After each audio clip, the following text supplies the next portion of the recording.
অসম সন্মিলিত মহাসংঘৰ কাৰ্যকৰী সভাপতি মতিউৰ ৰহমানে সুপ্ৰিম কোৰ্টৰ সাংবিধানিক বিচাৰপীঠক অভিনন্দন জ্ঞাপন কৰি এনেদৰে মত পোষণ কৰিছে।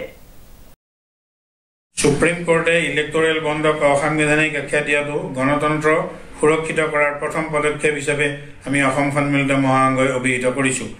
উল্লেখযোগ্য যে উচ্চতম ন্যায়ালয়ৰ মুখ্য ন্যায়াধীশ ধনঞ্জয় যশৱন্ত চন্দ্ৰচূড় ডাঙৰীয়াৰ নেতৃত্বত 5জনীয়া সাংবিধানিক বিচাৰপীঠে 15 ফেব্ৰুৱাৰীত এক ঐতিহাসিক ৰায়যোগে ইলেক্টৰেল বণ্ড অসাংবিধানিক বুলি আখ্যা দি বাতিল কৰে আৰু ষ্টেট বেংক অৱ ইণ্ডিয়া এই বণ্ড বিক্ৰী কৰা সকলো নাম ঠিকনাৰ তথ্য 6 মাৰ্চৰ ভিতৰত নিৰ্বাচন আয়োগৰ হাতত জমা দিবলৈ আৰু এই তথ্যসমূহ ৱেবছাইট যোগে এসপ্তাহৰ ভিতৰত ৰাজহুৱা কৰিবলৈ আৰু বণ্ড বিক্ৰী বন্ধ কৰিবলৈ 5জনীয়া সাংবিধানিক বিচাৰপীঠে নিৰ্দেশ জাৰি কৰিছে।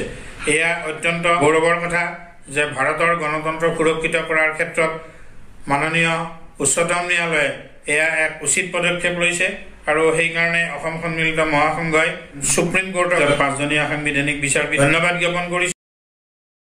অন্যহাতে দিল্লীৰ কৃষক আন্দোলনলৈ মহাসংঘই সমৰ্থন জনাই এনেদৰে জানিবলৈ দিয়ে কাৰ্যকৰী সভাপতিগৰাকীয়ে।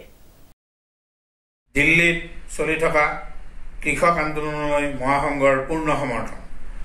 কৃষকৰ উৎপাদিত শস্যৰ ন্যূনতম সহায়ক মূল্যৰ আইনী নিশ্চয়তা প্ৰদান, সমস্ত কৃষি ঋণ ৰেহাই, 2020-21 চনত প্ৰতিবাদী কৃষকৰ বিৰুদ্ধে ৰুজু কৰা গোচৰসমূহ বাতিল কৰা, বিদ্যুৎ আইন 2020 বাতিল কৰা, লখিমপুৰৰ খেৰীত নিহত কৃষক পৰিয়ালসমূহক উপযুক্ত ক্ষতিপূৰণ দিয়া ইত্যাদি বিভিন্ন দাবীৰ ভিত্তিত দিল্লী চলো এই কৃষকৰ প্ৰতিবাদী আন্দোলন আৰম্ভ হৈছে আৰু বৰ্তমানলৈকে চলি আছে।